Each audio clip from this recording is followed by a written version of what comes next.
Paano kunin ang next three terms ng given sequence. We have 4, 2, 0, negative 2, negative 4. So, ano ang pattern? So, kung mapapansin ninyo, from positive to negative numbers. So, ibig sabihin, nagbabawas tayo ng numbers or nagsusubtract.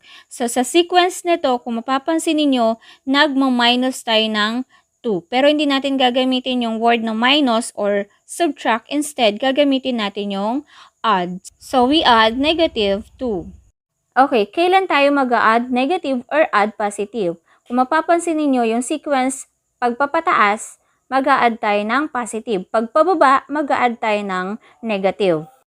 Okay, so dito sa example na to, pababa yung sequence, therefore mag-add tayo ng negative, which is negative 2 ang pattern. So check natin, 4 plus negative 2 equals positive 2.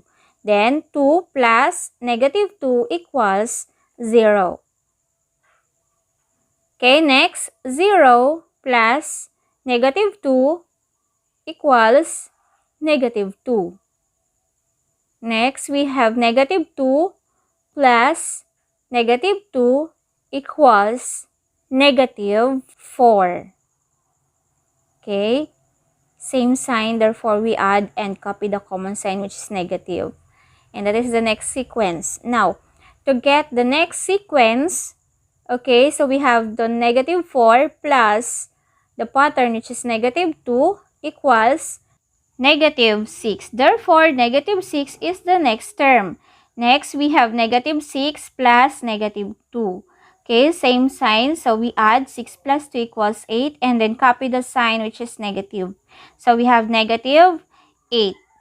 Next, negative 8 plus negative 2 equals 8 plus 2 is 10. Then, copy the common sign, negative. So, we have negative 10. So, therefore, the next three terms of the sequence are negative 6, negative 8, and negative 10.